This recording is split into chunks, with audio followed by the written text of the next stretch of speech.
this takes us back to our early days with Bitcoin. And in learning about it and writing our first white paper in 2015. Hello, everyone, and welcome back to Finance Wolf. Cathie Wood talks about cryptocurrency and Bitcoin in this video.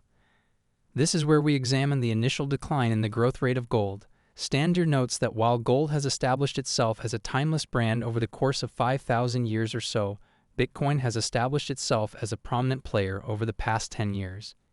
It would be wise for Cathie to give it the attention it deserves because the upcoming halving event is anticipated to be a significant milestone in the financial markets. Unfortunately, in the investment world, achieving that level of certainty with Bitcoin is simply not feasible. Once again, they pause in surprise. In addition, billions of dollars in fresh investments have been drawn in by the introduction of spot Bitcoin ETFs. Cathie would cover a lot of topics in this video, so please watch it through to the finish, like it, and subscribe to our channel. Finance Wolf, thanks. In collaboration with Art Laffer, when he read through the white paper, he said, whoa, wait a minute. This is what I have been waiting for since we closed the gold window in 1971. He said, I have been looking for a rules-based monetary system.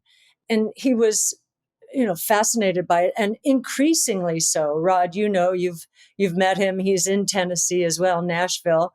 And he's so excited about the idea that we could be returning to private money and to get the Fed out of the equation. Now, I can tell you as an investor in the equity markets, the idea that Fed Chairman Powell can come out and all of the other governors can come out and say boo, and the financial markets freak out. Everybody freaks out because of what they're saying is it's really been quite disruptive, and increasingly so in the last few years. So this idea of, a global, digital, decentralized, private, no government oversight, rules-based monetary system is pretty provocative, profound, having been through many cycles since the late 70s when I was in college, but I entered the financial markets at that time. And,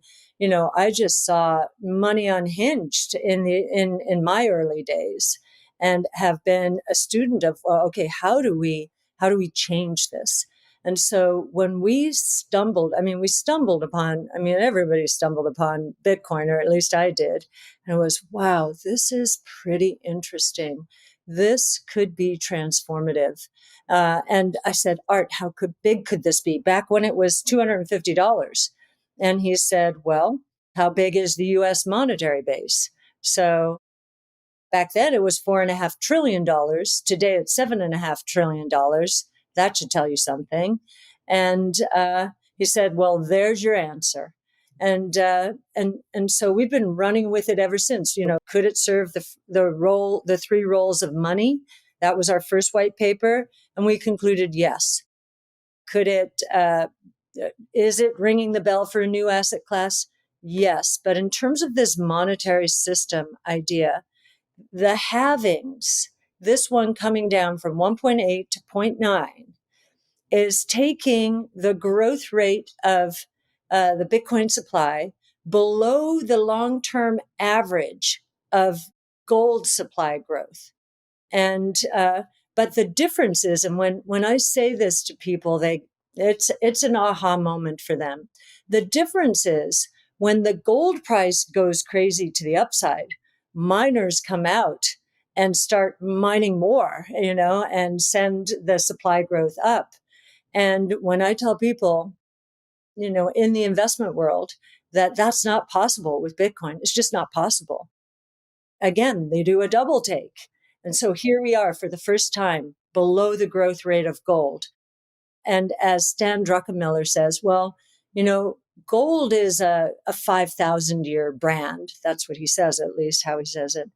Bitcoin's a 10-year brand, and I should pay closer attention to it. And I think the halving is another one of those aha. Yeah, I was just going to loop back to Mike and the Larry Fink comment, trying to understand it a little bit. when you say it'll be too late, I'd be surprised if he wants to get into mining. I could be wrong, but I'd be surprised. Do you think it's absolutely necessary that he gets into mining? Because, when I hear him speak, I think he felt, okay, I need to get some cred here with Bitcoin, which is, the first big step. But my ultimate goal is tokenizing everything in the world, tokenizing all assets in the world. So when you say it's too late, does he have to get into mining? Just trying to understand his life in terms of many of our investments. And I guess the biggest learning here for me is 5 lines of code. I did not know that. I did not. That seed has just caused this Cambrian explosion, as Will described it. And, I have to go back a little bit to my economic roots. I'm just looking at the devaluations that are taking place around the world. Many people don't know about them because they're not hitting the headlines. Egypt devalued the pound, the Egyptian pound, by 40% in March, and the UAE is coming in to rescue it. And there is stuff going on out there with devaluations. You look at Japan. I mean, it has had to intervene. What is going on here? It's very interesting. I think one of the things that's going on is Bitcoin. There is an insurance policy out there. That's the first thought, an insurance policy. What if I just dabble a little bit? And anyone who did that in Egypt or Nigeria is another one, another 50 to 60%. These poor people, to the extent they have their wealth and purchasing power in that one currency, they're learning every day. I have to change this. And they have a way to do so if they have an internet connection. So, that's pretty exciting.